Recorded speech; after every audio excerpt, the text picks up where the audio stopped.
Hello friends, welcome to Gayu aari work. Next video என்ன பண்ணலாம்? சரி, நம்ம ஆரி கிளாஸ் வீடியோவை கண்டினியூ பண்ணலாம். ஆல்ரெடி செயின் ஸ்டிச், என் நாட்டு, பேசிக்கான வீடியோஸ் நம்ம சேனலில் இருக்குது. ஆரி ஒர்க் கற்றுக்கணும்னு ஆசையாக இருக்குது எனக்கு, ஆனால் ஒரு சின்ன பேசிக் கூட தெரியாது அப்படிங்கிறவங்களுக்கு கூட புரிகிற மாதிரி ரொம்ப சிம்பிளாக அந்த வீடியோஸ் நான் போட்டு நல்ல ரெஸ்பான்ஸ் கொடுத்துருக்கீங்க செயின் ஸ்டிச்சுக்கு. Thank you for that. இப்போது நெக்ஸ்ட்டு ஒரு ஃபில்லிங் ஸ்டிச் பார்க்க போகிறோம். நான் வரைஞ்சிருக்க இந்த லீஃப் டிசைனில் தான் நான் ஃபில்லிங் ஸ்டிச் பண்ணி காட்ட போகிறேன். நான் அதை ஒரு அவுட்லைன் பண்ணி டார்க்கன் பண்ணிக்கிறேன். இதை நிறைய கொடி டிசைன்லாம் நம்ம யூஸ் பண்ணுவோம். இதுக்கு கீழே ஒரு காம்பு மாதிரி வரைஞ்சி இப்போது இந்த ஃபில்லிங் பண்ண ப்ளூ கலரில் சில்க் த்ரெட் எடுத்திருக்கேன். இந்த சில்க் த்ரெட்டை டபுளாக எடுத்து அதில் ஒரு என் நாட் போட்டுக்கோங்க. நான் நார்மலாக நம்ம த்ரெட் ஒர்க் பண்ணுற ஆரி நீடிலேருந்து எடுத்திருக்கேன். ஸ்டார்ட் பண்ணும்போதே அந்த 2 த்ரெட்டையும் ஒன்றா வெளியே எடுத்திருக்கேன். எப்போவுமே இந்த மாதிரி ஃபில்லிங் பண்ணும்போது டபுள் த்ரெட் எடுத்தால் தான் நல்லா திக்காக ஃபில்லிங் நல்லா வரும். இப்போது அந்த இடத்துல நார்மல் ஒரு ஸ்டிச் பண்ணி ஒரு லாக் ஸ்டிச். ரிவர்ஸ் பண்ணும்போது பேக்கில் லாக் ஸ்டிச் பண்ணணும். இது ஒன்று தாங்க இதோட ட்ரிக்கு. இந்த ட்ரிக்கு மட்டும் கரெக்டாக நீங்கள் பண்ணிங்கன்னா 2 பக்கமுமே நல்லா ஃபில்லிங்காக தெரியும். ஃப்ரண்ட்டில் பண்ணும்போது ஃப்ரண்ட் சைட் பண்ணணும், பேக்கில் பண்ணும்போது ரிவர்ஸில் பண்ணணும். ஸ்டார்டிங்கில் இந்த மாதிரி சில்க் த்ரெட்டில் ஃபில்லிங் ஸ்டிச் பண்ணும்போது த்ரெட்டு ஒன்றே ஒன்று மட்டும் வரும். சில நேரம் த்ரெட்டு ஸ்டக்கப் ஆகும், த்ரெட்டு கட் ஆகும். ஸோ இதெல்லாம் ரொம்ப பேசிக்காக எல்லாருமே சில்க் த்ரெட்டில் ஒர்க் பண்ணும்போது அவங்களுக்கு வர்ற சிரமம் தான். பட் நீங்கள் கண்டினியூஸாக இந்த மாதிரி ஃபில்லிங் ஸ்டிச்சஸோ இல்லை மற்ற ஸ்டிச்சஸோ சில்க் த்ரெட்டில் பண்ண ஆரம்பிச்சிட்டிங்கன்னா இந்த மாதிரி ஒரு ஃபில்லிங் ஸ்டிச் பண்ணுறது கஷ்டமாகவே தெரியாது. இந்த ஃபில்லிங் ஸ்டிச் மோஸ்ட் காமன்லி எல்லா ப்ளவுசஸ்லையுமே த்ரெட் ஒர்க் பண்ணும்போது நம்ம யூஸ் பண்ணுவோம். அது மட்டும் இல்லாமல் பைப்பிங் மாதிரி த்ரெட் ஒர்க்கில் ப்ளவுசஸில் பார்த்துருப்பீங்க. அது எல்லாமே சில்க் த்ரெட் தான். ஸோ நம்ம பட்டு ப்ளவுஸ் தைக்கும்போது இந்த சில்க் த்ரெட்டு தான் அதை ஒரு மாதிரி த்ரெட் ஒர்க் பண்ணி அழகாக்குறதுக்கு யூஸ் பண்ணுற ஒரு ஆரி ஒர்க்கில் ஒரு முக்கியமான ஒர்க்காக இருக்கும். ஃபில்லிங் முடிச்சாச்சு. இப்போது இதில் அவுட்லைன் போடுறதுக்காக ஜரி த்ரெட் எடுத்திருக்கேன். ஜரி த்ரெட்லேயும் ஒரு என் நாட் போட்டு ஸ்டார்ட் பண்ணிட வேண்டிதான். கரெக்டாக அதோட என் பார்டரில் ஒரு பேக் ஸ்டிச் ஸ்டார்ட் பண்ணிவிட்டு அதுக்கப்புறமேட்டு செயின் ஸ்டிச் போட்டுகிட்டே வரணும். அந்த பார்டரில் எந்த இடத்துல அந்த க்ளோஸ் முடியுதோ அந்த இடத்துல நம்ம யூஸ்வலாக நூலை குத்தி இழுத்துருப்போம். அது தெரியாத மாதிரி போடணும்.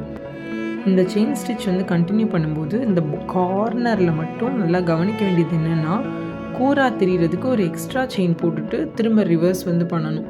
எப்போவுமே இந்த மாதிரி கார்னர் க்ளோஸ் பண்ணும்போது ஒரு எக்ஸ்ட்ரா செயின் போட்டுட்டு தான் ரிட்டன் எடுத்துகிட்டு வரணும். இது ஒரு பேசிக்காக நீங்கள் அந்த கார்னர் எட்ஜு ஷார்ப்பாக இருக்க இடத்துல போட வேண்டியது.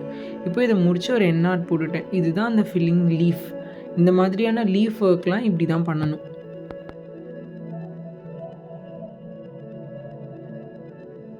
நெக்ஸ்ட்டு இதையே எம்போஸ் பண்ண போகிறோம்.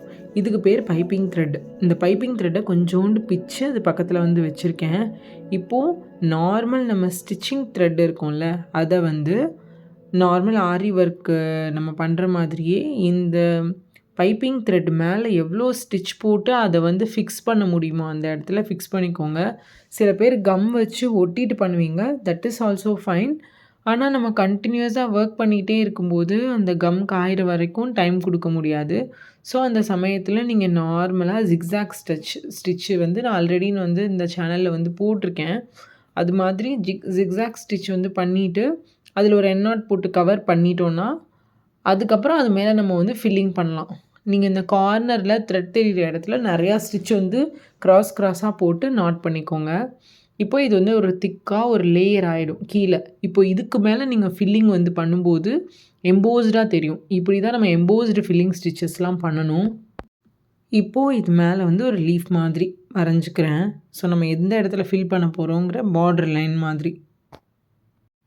அகைன் நம்ம அதே ப்ளூ கலர் த்ரெட்டை வச்சு தான் ஃபில் பண்ண போகிறோம். இதே ஸ்டிச்சஸ் தான் திரும்ப போடுறேன். ஆனால் எப்படி இந்த மாதிரி ஒரு பைப்பிங் த்ரெட்டை ஹைட் பண்ணி உள்ளே வச்சுட்டு எப்படி எம்போஸ் பண்ணுறேன் அப்படிங்கிறது தான் நீங்கள் இதில் பார்க்கணும். எப்போவுமே இந்த மாதிரி ஒரு ஃபில்லிங் பண்ணும்போது நீங்கள் எம்போஸ் பண்ணிங்கன்னா நீங்கள் நார்மலாக ஒரு ஃபில்லிங் பண்ணுறதுக்கும் எம்போஸ் பண்ணுறதுக்கும் நிறைய டிஃப்ரென்ஸ் நீங்கள் பார்க்க முடியும். இது வந்து ரொம்ப யூசுவலாக ஒரு மிஷின் எம்ப்ராய்டரி மாதிரி தெரிகிறது. எம்போஸ் பண்ணிங்கன்னா இன்னும் கொஞ்சம் எலகண்ட்டாகவும் ரொம்ப அழகாக ஏதோ ஒரு ஃபில்லிங் பண்ணியிருக்க மாதிரியும் பார்க்குறதுக்கு வந்து அந்த ப்ளவுஸை வந்து இன்னும் ரொம்ப அழகாக்கி காட்டும். இப்போது இந்த எம்போஸ்டு ஃபில்லிங் ஸ்டிச்சுக்கு நான் வந்து பீட்ஸ் வச்சு அவுட்லைன் வந்து கொடுக்க போகிறேன். ஸோ நான் பீட் நீடில் எடுத்து பீட்ஸ் வந்து ஃபில் பண்ணியிருக்கேன். நார்மல் த்ரெட்டில் தான் பீட்ஸ் வந்து ஃபில் பண்ணணும். இந்த மாதிரி சின்ன சின்ன ஒர்க் பண்ணும்போது 2 பீட்ஸாக தான் ஃபில் பண்ணணும். ஸோ இந்த கார்னர் பீட்ஸ் வைக்கும்போதுமே நீங்கள் கவனிக்க வேண்டியது அந்த கார்னர் வந்து ஷார்ப்பாக இருக்கணும் அப்படின்னா சென்டரில் ஒரு எக்ஸ்ட்ரா பீட் வந்து வைக்கணும், கொஞ்சம் மேலே தூக்கிட்டு.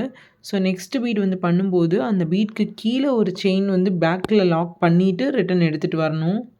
ஸோ இது ரொம்ப வந்து முக்கியம்.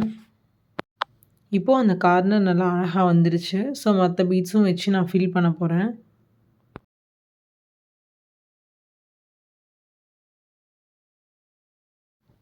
என்நாட் பண்ணியாச்சு.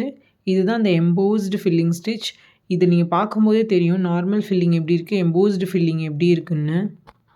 ஸோ இந்த மாதிரி ஸ்டிச்சஸ் வந்து யூஸ் பண்ணி சின்ன சின்ன டிசைன்ஸ் வந்து நான் போட்டு பார்ப்பேன். ப்ளவுஸுக்கு எது நல்லா இருக்குங்கிறதுக்காக அந்த டிசைன் தான் இது.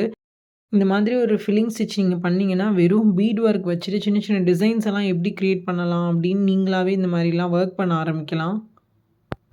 இந்த வீடியோ ரொம்ப யூஸ்ஃபுல்லாக இருந்திருக்கும். இதே மாதிரி யூஸ்ஃபுல்லான வீடியோஸை மிஸ் பண்ணாமல் பார்க்க என்னோடய சேனலை சப்ஸ்கிரைப் பண்ணிக்கோங்க. தேங்க்ஸ் ஃபார் வாட்சிங்.